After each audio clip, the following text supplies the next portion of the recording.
2 Tawarik bab 10. Rehabeam pergi ke Sikem karena semua orang Israel telah datang ke Sikem untuk menobatkan dia menjadi raja. Pada waktu itu, Yerobeam anak Nebat masih berada di Mesir karena sebelumnya dia melarikan diri daripada Raja Salomo. Setelah Yerobeam mendengar kabar itu, kembalilah dia dari Mesir. Maka beberapa orang diutus untuk memanggil dia. Lalu Yerobeam serta semua orang Israel menemui Rehabeam dan berkata demikian. Ayah tuanku telah memberatkan tanggungan kami. Sekarang mohon ringankanlah perambaan yang keras daripada ayah tuanku itu dan tanggungan berat yang dipikulkannya kepada kami. Maka kami akan menjadi hamba tuanku. Jawabnya kepada mereka, kembalilah menghadap aku 3 hari lagi. Lalu pulanglah rakyat itu. Kemudian Raja Rehabeam berunding dengan para tua-tua yang dahulu melayani Salomo, ayahnya, sewaktu Salomo masih hidup. Tanyanya, apakah nasihatmu untuk menjawab rakyat ini?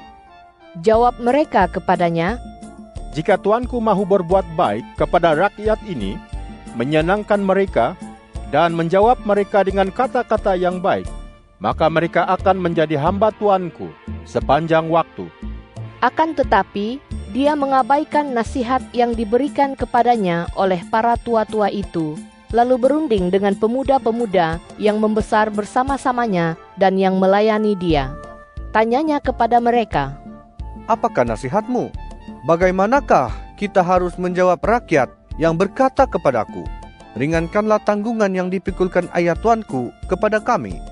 Pemuda-pemuda yang membesar bersama-samanya itu menjawab, beginilah harus tuanku katakan kepada rakyat yang berkata kepada tuanku, ayah tuanku telah memberatkan tanggungan kami, tetapi mohon sudihlah tuanku meringankannya bagi kami.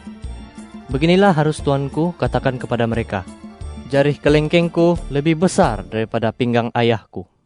Ayahku telah membebankan tanggungan yang berat kepadamu, tetapi aku akan menambah tanggunganmu. Ayahku telah mengajar kamu dengan cemeti, tetapi aku akan mengajar kamu dengan kalajengking. Kemudian datanglah Yerobeam dan seluruh rakyat menghadap Rehabeam pada hari ketiga, sebagaimana kata-kata raja. Kembalilah menghadap aku 3 hari lagi. Raja menjawab mereka dengan kasar. Dia mengabaikan nasihat para tua-tua dan menjawab rakyat menurut nasihat pemuda-pemuda itu. Katanya, ayahku telah memberatkan tanggunganmu, tetapi aku akan menambahnya. Ayahku telah mengajar kamu dengan cemeti, tetapi aku akan mengajar kamu dengan kalajengking. Dengan demikian, raja tidak mendengar permintaan rakyat. Perkara itu memang ditetapkan Allah, karena Tuhan hendak melaksanakan firman yang disampaikannya kepada Yerobeam anak Nebat dengan perantaraan Ahia orang Silo itu. Setelah semua orang Israel melihat bahwa raja tidak mahu mendengar permintaan mereka, maka rakyat menjawab raja demikian. Bahagian apakah yang kita peroleh daripada Daud? Kita tidak memperoleh harta pusaka daripada anak Isai itu. Pulanglah ke kemah masing-masing, wahai Israel. Sekarang uruslah rumah tanggamu sendiri, wahai Daud. Maka pergilah semua orang Israel ke kemah masing-masing. Namun demikian, Rehabeam masih bertakhta atas orang Israel yang tinggal di kota-kota Yehuda. Kemudian Raja Rehabeam mengutus Hadoram yang mengepalai buruh paksa. Akan tetapi, orang Israel melontarnya dengan batu sehingga dia mati. Raja Rehabeam pun segera menaiki ratanya untuk melarikan diri ke Yerusalem. Demikianlah orang Israel memberontak terhadap keluarga Daud sampai hari ini. 2 Tawarik bab 11. Setibanya Rehabeam di Yerusalem, dia mengumpulkan keturunan kaum Yehuda dan Benyamin, 180.000 orang pilihan yang siap bertempur untuk berperang melawan orang Israel dan mengembalikan kerajaan itu kepada Rehabeam. Tetapi datanglah firman Tuhan untuk Semaya, hamba Allah. Demikian, katakanlah kepada Rehabeam, anak Salomo, Raja Yehuda, dan kepada semua orang Israel di Yehuda dan Benyamin. Beginilah firman Tuhan, jangan maju dan jangan berperang melawan para saudaramu. Pulanglah ke rumah masing-masing, kerana hal ini berasal daripada aku. Mereka mendengar firman Tuhan, lalu pulang tanpa maju menyerang Yerobeam. Rehabeam tinggal di Yerusalem dan membina kota-kota berkubu di Yehuda. Dia membina Betlehem, Etam, Tekoa, Bet-zur, Soko, Adulam, Gad, Maresa, Zif, Adoraim, Lakis, Azeka, Zora, Ayalon, dan Hebron, kota-kota berkubu yang terletak di wilayah Yehuda serta Benyamin. Dia memperkuat kota-kota berkubu itu dan menempatkan pemimpin-pemimpin di situ lengkap dengan persediaan makanan, minyak, dan juga air anggur. Di setiap kota disediakannya perisai dan tombak. Dia menjadikan kota-kota itu sangat kuat. Demikianlah Yehuda dan Benyamin menjadi miliknya. Kemudian para imam dan Bani Lewi dari semua daerah kediaman mereka di seluruh Israel menggabungkan diri dengan Rehabeam. Bani Lewi meninggalkan padang ragut serta milik mereka, lalu pergi ke Yehuda dan Yerusalem, kerana Yerobeam dan anak-anaknya melarang mereka daripada menjalankan tugas sebagai imam-imam Tuhan.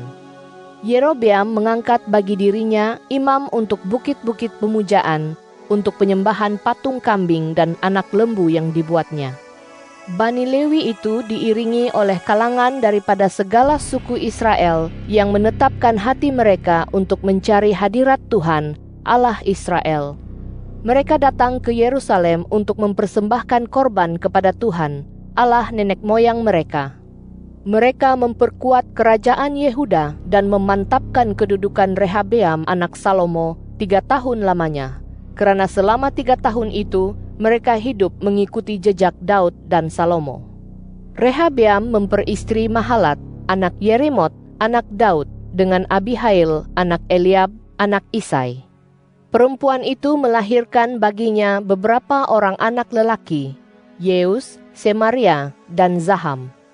Sesudah Mahalat, dia memperistri Maakah, anak Absalom, yang melahirkan baginya Abia, Atai, Ziza, dan Selomit. Rehabeam mencintai Maakah, anak Absalom, lebih daripada semua istri dan gundiknya.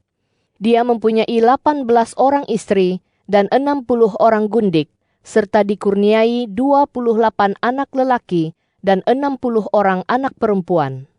Rehabeam mengangkat Abia, anak Maakah, sebagai ketua dan pemimpin antara saudaranya, kerana dia bermaksud untuk menjadikannya raja.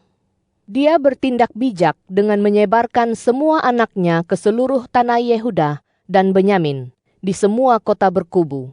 Dia memberi mereka makanan dengan limpahnya dan mencarikan ramai istri bagi mereka. 2 Tawarik, bab 12. Ketika kerajaan Rehabeam sudah kukuh dan kedudukannya sudah kuat, dia serta seluruh Israel meninggalkan hukum Tuhan. Oleh sebab mereka berbuat mungkar terhadap Tuhan, majulah Sisak, Raja Mesir, menyerang Yerusalem pada tahun ke-5 zaman pemerintahan Raja Rehabeam. Sisak membawa 1.200 buah rata dan 60.000 pasukan berkuda. Pasukan yang datang bersama-samanya dari Mesir pun tidak terhitung banyaknya, yaitu orang Libya, orang Suki, dan orang Kush. Direbutnya kota-kota berkubu di Yehuda sampai sejauh Yerusalem. Kemudian datanglah Nabi Semaya menghadap Rehabeam dan para pembesar Yehuda yang berkumpul di Yerusalem kerana Sisak. Katanya kepada mereka, "Beginilah firman Tuhan, kamu sudah meninggalkan aku, sebab itu aku pun meninggalkan kamu dalam kuasa Sisak." Maka para pembesar Israel dan raja merendahkan diri lalu berkata, Tuhan memang benar. Ketika Tuhan melihat bahwa mereka merendahkan diri, datanglah firman Tuhan untuk Semaya, demikian, Kerana mereka telah merendahkan diri, aku tidak akan membinasakan mereka. Aku akan mengurniai mereka sedikit keluputan, dan murkaku tidak akan kucurahkan ke atas Yerusalem dengan perantaraan Sisak. Namun demikian, mereka akan menjadi hamba-hambanya, supaya mereka tahu bagaimana bezanya menghamba kepadaku dengan menghamba kepada kerajaan-kerajaan negeri lain. Sisak, raja Mesir itu, maju menyerang Yerusalem. Dia merampas perbendaharaan bait Tuhan dan perbendaharaan istana raja. Segala sesuatu dirampasnya. Dia juga merampas perisai-perisai emas yang dibuat oleh Salomo. Lalu sebagai gantinya, Raja Rehabeam membuat perisai-perisai gangsa dan mempercayakannya kepada para pemimpin bentara yang menjaga pintu istana raja. Apabila sahaja raja masuk ke bait Tuhan, datanglah para bentara membawa perisai-perisai itu dan kemudian mengembalikannya ke bilik pengawal. Ketika raja merendahkan diri, murka Tuhan kepadanya menjadi surut, sehingga Allah tidak membinasakannya sama sekali. Apatah lagi, masih ada hal-hal yang baik di Yehuda. Kemudian Raja Rehabeam memperkuat kedudukannya dan bertakhta di Yerusalem. Rehabeam berumur 41 tahun pada waktu dia menaiki takhta. 17 tahun lamanya ia bertakhta di Yerusalem, kota yang dipilih Tuhan daripada antara semua suku Israel untuk menegakkan namanya di sana. Nama ibunya ialah Naamah, orang Amon. Dia berbuat jahat karena tidak menetapkan hatinya untuk mencari hadirat Tuhan. Riwayat Rehabeam dari awal sampai akhir, bukankah semuanya tertulis dalam riwayat Nabi Semaya dan Ido, pelihat itu, yang juga memuat salah silah? Antara Rehabeam dengan Yerobeam selalu berlakunya peperangan. Lalu Rehabeam dibaringkan bersama nenek moyangnya. Dia dimakamkan di kota Daud. Maka Abia, anaknya, menaiki takhta untuk menggantikan dia.